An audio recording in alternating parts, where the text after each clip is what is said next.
Lord दोस्तों, हम आपका स्वागत करते हैं आज सुबह की प्रार्थना में।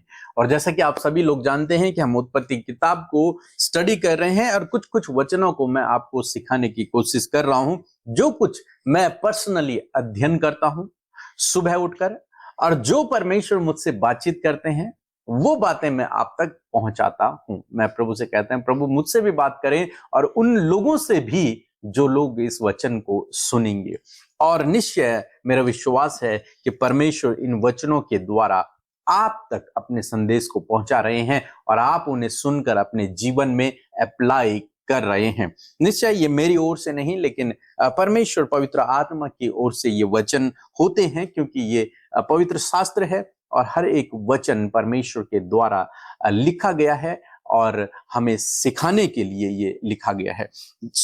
हम लोग जब उत्पत्ति किताब उसका 8 अध्याय पढ़ते हैं तो यहां पर परमेश्वर का वचन कहता है कि परमेश्वर ने नूह की और जितने बनेले पशु और घरेलू पशु उसके संग जहाज में थे उन सबों की सुधि ली, और परमेश्वर ने पृथ्वी पर पवन बहाई और जल घटने लगा। आप जानते हैं इससे पहले जल प्रलय हुआ, और जल प्रलय कुछ इस प्रकार से हुआ कि 40 दिन 40 रात तक बारिश होती रही और नूह का परिवार, जो जहाज परमेश्वर ने उन्हें बनाने के लिए कहा था, उस जहाज में चला गया और बहुत सारे जानवर भी उस जहाज में चले गए। और 40 दिन 40 रात तक वे लोग जहाज में रहे और बारिश होती रही और जहाज पानी में तैरता रहा। उसके बाद भी कई दिनों तक वो लोग जहाज में रहे। और फिर नूह ने जब देखा कि बहुत समय बीत गया है और उसने जब खिड़की खोली, देखा बाहर तो बारिश बंद हो चुकी थी, तब नूह ने एक कौवे को उड़ाया और सोचा कि अगर भूमि दिखने लग गई होगी तो ये कौवा वहां बैठेगा। लेकिन क्या देखते हैं कि वो कौवा उड़ा तो सही, लेकिन उसे बैठने का कहीं भी स्थान नहीं मिला। फिर कुछ दिनों बाद उसने फिर एक कबूतर को उड़ाया, देखा तो वो भी गया और उसे भी कोई स्थान नहीं मिला, फिर वापस उसके पास आ गया। फिर उसने एक और को उड़ाया, देखा कि वो कबूतर अपने मुंह में कुछ हरी पत्तियों को लेकर के आया है। लेकिन यहां पर देखते हैं कि बहुत लंबा समय बीत गया और हो सकता है इस बीच में नूह के अंदर निराशा भी पैदा हुई हो कि अब क्या होगा, ये पानी कभी कम होगा कि नहीं होगा, क्या जीवन फिर से शुरू होगा कि नहीं होगा। अनेक प्रकार की बातें उसके मन में रही होगी, अनेक प्रकार के सवाल उसके मन में रहे होंगे। अब कैसी ये धरती होगी। एक कठिन समय मैं यूं कहूं कि उसके जीवन में चल रहा है। एक ऐसा समय जब परमेश्वर चुप है, केवल बारिश हो रही है, वो नाव के अंदर बंद है, परमेश्वर कुछ नहीं कर रहे हैं, केवल ये है कि जल प्रलय हो गया है। लेकिन जानते हैं उसके बाद परमेश्वर का वचन कहता है यहां पर कि परमेश्वर ने उसकी सुधि ली। यहां पर परमेश्वर ने नूह की सुधि को लिया। परमेश्वर नूह को भूला नहीं। हो सकता है नूह के अंदर ये बात भी उत्पन्न हुई होगी कि परमेश्वर शायद मुझे भूल गया, क्योंकि बारिश तो बंद हो गई थी लेकिन जल कम नहीं हो रहा था। उसके मन में ये बात भी उत्पन्न हुई होगी कि परमेश्वर शायद हमें कहीं भूल तो नहीं गई, क्या हमें पूरा जीवन इसी नाव के अंदर तो कहीं बिताना नहीं पड़ेगा। अनेक प्रकार की बातें हो सकता है, और हो सकता है आप में से बहुतों के अंदर ये बातें हों जब आप सोच रहे हो परमेश्वर मुझे भूल गया है, परमेश्वर मेरी प्रार्थना का उत्तर नहीं दे रहा, क्या मुझे हमेशा यहीं पर रहना पड़ेगा, क्या हमेशा इसी काम को करना पड़ेगा। अनेक प्रकार के सवाल हो सकता है आपके अंदर भी हों, लेकिन मैं आपसे कहूंगा कि परमेश्वर का वचन कहता है कि परमेश्वर ने नूह की सुधि ली। परमेश्वर नूह को भूला नहीं। परमेश्वर आपको भी कभी नहीं भूलते हैं, कभी भी नहीं। परमेश्वर ने आपको हमेशा याद रखा। बाइबल कहती है कि मैंने तेरा चित्र अपनी हथेली पर खोद करके बनाया हुआ है, तू मेरी आंख की पुतली के समान है, तू मेरे स्वरूप पर समानता में बनाया गया। परमेश्वर आपको कभी भी नहीं भूलेगा। आपको लग रहा है कि शायद परमेश्वर मुझे भूल गया क्योंकि समय ज्यादा हो गया, परिस्थितियां विपरीत हैं। कब परमेश्वर मुझे इस परिस्थिति से बाहर निकालेगा, कब परमेश्वर मुझे इस बीमारी से बाहर निकालेगा, कब मैं इस दुख से बाहर निकलूंगा। इस प्रकार की बातें आपके मन में हो सकती है। कब मेरी प्रार्थना का उत्तर आएगा। लेकिन मैं आपसे कहूंगा सही समय में, राइट टाइम में परमेश्वर आपकी सुधि लेंगे, और वो सही समय आपके लिए बहुत बेस्ट होगा। यहां पर जब परमेश्वर ने नूह की सुधि ली, उसके बाद पूरा पानी घट गया और उसे भूमि दिखाई दी और वे लोग जहाज से बाहर निकल आए। क्या होता अगर पानी होता और परमेश्वर उनके जहाज को खोल देते, मीन्स दरवाजा खोल देते? क्या होता? उन्हें बैठने के लिए, उन्हें उतरने के लिए कोई जगह ही नहीं मिलती। तो परमेश्वर ने कब सुधि ली? सही समय में। परमेश्वर आपकी भी सुधि सही समय में लेंगे। हालांकि हो सकता है आपको लग रहा हो ये मेरे लिए सही समय है, जैसे नूह को भी लग रहा होगा कि जब उसने कौवा उड़ाया होगा तो उसे लगा होगा ये सही समय होगा, फिर उसने बाद में कबूतर उड़ाया ये सही समय होगा, लेकिन नहीं, परमेश्वर का अलग एक समय है। और जब सही समय आया, लिखा है परमेश्वर ने उसकी सुधि ली। और जब उसकी सुधि ली तो क्या हुआ? जल अपने आप घट गया और वे लोग भूमि पर उतर आए। ऐसे ही प्रभु आपके जीवन में भी करेगा। यदि आप प्रभु पर भरोसा रखेंगे, प्रभु के पीछे चलते रहेंगे, तो निश्चय प्रभु सही समय में आपकी सुधि लेगा। वो रुके हुए काम परमेश्वर सही समय में बनाएगा। आपको उस दुख से, उस परेशानी से, परमेश्वर उस कर्ज से आपको सही समय में बाहर निकालेंगे। इसलिए बिल्कुल भी निराश ना होएं। आप परमेश्वर के जहाज के अंदर हैं, और जब तक आप परमेश्वर के जहाज के अंदर हैं, आप सुरक्षित हैं, आपकी कोई हानि नहीं होगी। परमेश्वर के जहाज के अंदर होने का मतलब है जो व्यक्ति प्रभु पर विश्वास कर रहा है। जिस व्यक्ति ने प्रभु पर विश्वास कर लिया, वो उसके जहाज में बैठ चुका है, वो उसकी नाव में बैठ चुका है। अब आपको केवल प्रार्थना करना है और परमेश्वर सही समय में उस दरवाजे को आपके लिए खोल देंगे। और जब परमेश्वर सही समय में उस दरवाजे को खोलेंगे तो आपकी परिस्थितियां बिल्कुल बदल जाएंगी। परमेश्वर आपके जीवन में अद्भुत काम को करेगा। सो प्रभु आपको इस वचन के द्वारा बहुत आशीष दे। आमीन। Praise the Lord. इस सुंदर सी सुबह में आप सब भाई बहनों का हम स्वागत करते हैं। जितने भी लोगों ने आज प्रभु के वचन को सुना है, मैं आपको उत्साहित करना चाहती हूँ कि परमेश्वर आप सब की सुधि लेने वाले हैं। परमेश्वर आप सब की सहायता करने वाले हैं। सो आइए हम सब मिलकर आज की सुबह में प्रभु के सामने अपनी विनतियों को रखें, अपनी समस्याओं को रखें, ताकि यीशु आपकी और हमारी सुधि ले सके। सो आइए हम सब मिलकर प्रार्थना करें। धन्यवाद धन्यवाद धन्यवाद करते हैं स्वर्ग में विराजमान अति पवित्र महान सामर्थ्य पिता, हम आपका आदर सम्मान और आपकी तारीफ करते हैं। प्रभु यीशु, धन्यवाद आपके इस सुंदर समय के लिए जो तूने हम में से प्रत्येक जन को दिया पिता। रात भर संभाला प्रभु, आज का नया दिन हमारे जीवनों में जोड़ा है। आज हम जीवितों की पृथ्वी पर जीवित हैं। यीशु, इस बात के लिए हम आपका धन्यवाद करते हैं। आपकी प्रशंसा, आपकी तारीफ, आपकी महिमा करते हैं प्रभु। हम घटे तू बढ़े, तेरा राज्य बढ़े, तेरा कार्य प्रभु हम में होकर बढ़े। खुदावन, आज के दिन के लिए हम चाहते हैं पिता, हम में से प्रत्येक जन के जीवन में यीशु आपकी इच्छा पूरी होने पाए पिता।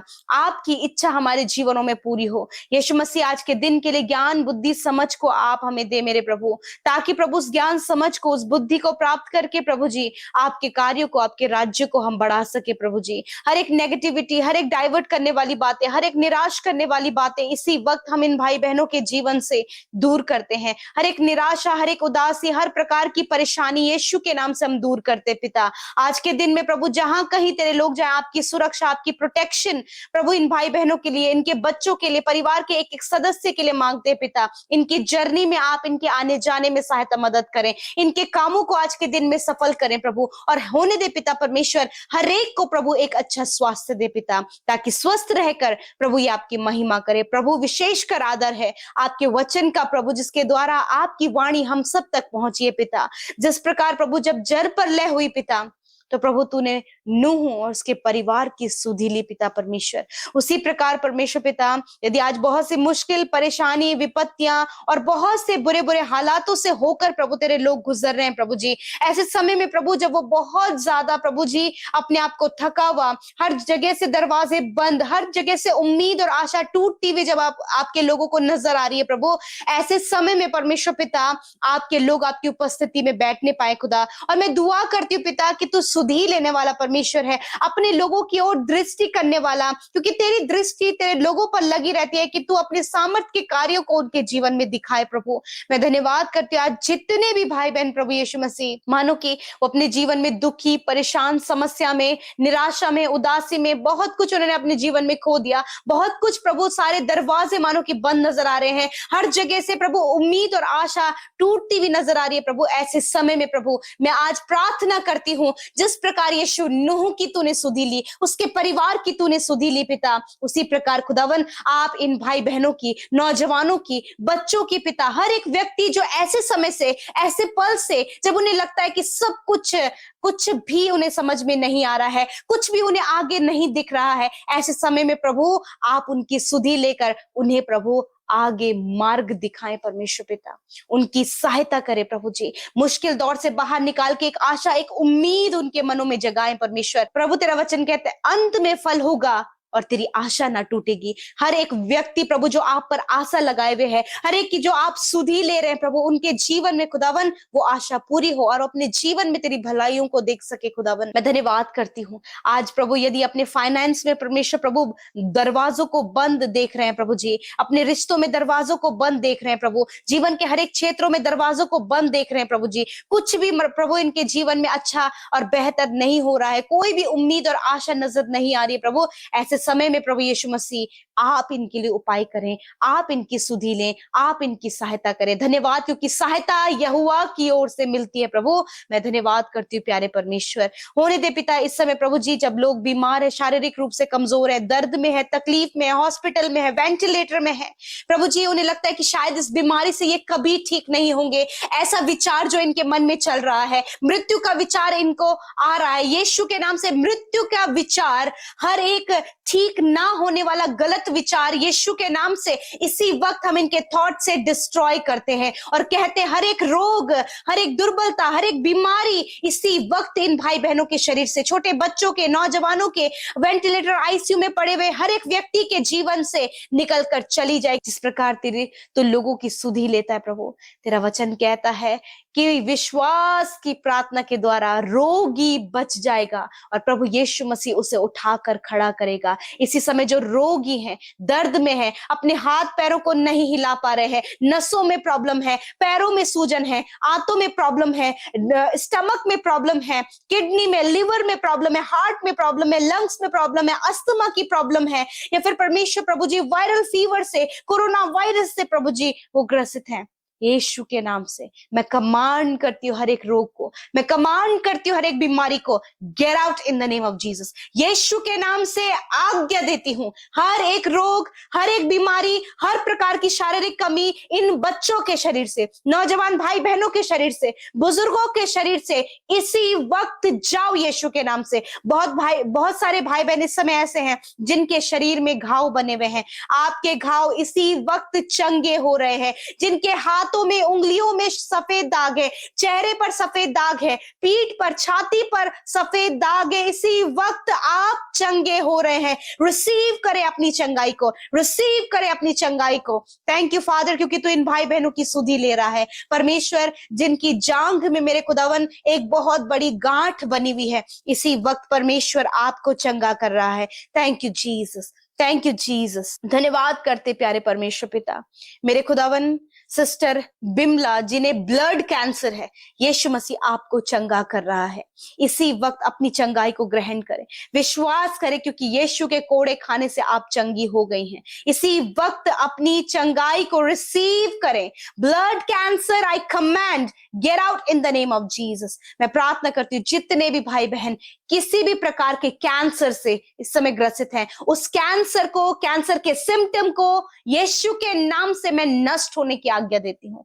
प्रभु जिनके सिर में ट्यूमर है, यीशु के नाम से उस ट्यूमर को नष्ट होने की आज्ञा देते हैं, गुप्त रोग की बीमारी को नष्ट होने की आज्ञा देते हैं, प्रभु स्किन प्रॉब्लम को नष्ट होने की आज्ञा देते हैं। प्रभु मैं धन्यवाद करती हूँ प्रभु जिनके नेक में प्रॉब्लम है, स्लिप डिस्क की प्रॉब्लम है, सर्वाइकल की प्रॉब्लम है, अर्थराइटिस की प्रॉब्लम है, इसी वक्त आप इस प्रॉब्लम से आजाद हो रहे हैं। शुगर, बीपी, थायराइड, इससे आप आजाद हो रहे हैं यीशु के नाम से। थैंक यू फादर क्योंकि तू अपने लोगों की सुधि लेता है। पिता जितने लोग अपने जमीन के काम को लेकर बहुत परेशान है खुदावन, यीशु के नाम से हम प्रार्थना करते हैं खुदा आप उनकी सुधि लेकर उन्हें इस प्रॉब्लम से बाहर निकालें। खुदा जब इनके विरोध में बहुत सारे लोग उठ खड़े हुए हैं, खुदा आप इनके पक्ष में, आप इनकी सुधि लें। इस समय बहुत से रिश्ते टूटने की कगार पे हैं, परमेश्वर आपकी सुधि ले रहा है। आपके रिश्ते यीशु नासरी के नाम से बने रहें इन the name of Jesus. Father Lord जितने भी भाई बहनों का आज के दिन में जन्मदिन है, मैं उनके लिए प्रभु तेरे वचन की घोषणा करती हूँ, तेरे वचन के आशीष तेरे वचन के द्वारा उन्हें आशीष देती हूँ पिता, कि जो कार्य प्रभु तूने उनके अंदर आरंभ किया है, शुरू किया है, यीशु मसीह अपने दूसरे आगमन तक उस कार्य को इनके जीवन में कंप्लीट करे। दीर्घ आयु दे, अच्छा स्वास्थ्य दे पिता, इनके कामों को सफल करे, और जो योजना आपने इनके लिए रखी उस योजना को इनके जीवन से पूरा करके अपने राज्य को इनके द्वारा आप स्थापित करें। छोटे बच्चे, नौजवान, बुजुर्ग लोगों को इस जन्मदिन में प्रभु बहुत आयत से आशीष देते हैं। जितने भी भाई बहनों की मैरिज होने जा रही है प्रभु, जब बहुत सारी प्रॉब्लम्स प्रभु वो फेस कर रहे हैं, इसी वक्त वो प्रॉब्लम्स दूर हो यीशु के नाम से। धन्यवाद, क्योंकि तू सुध ही लेता है प्रभु। सारी बातों में धन्यवाद करते हैं। जिन्होंने बोया है मल्टीप्लाई करे, उनकी कमाई पर बरकत हो और वो आशीषों को पाए। धन्यवाद के साथ प्रार्थना यीशु के नाम से मांगते हैं, सुने और ग्रहण करें। आमीन, आमीन और आमीन।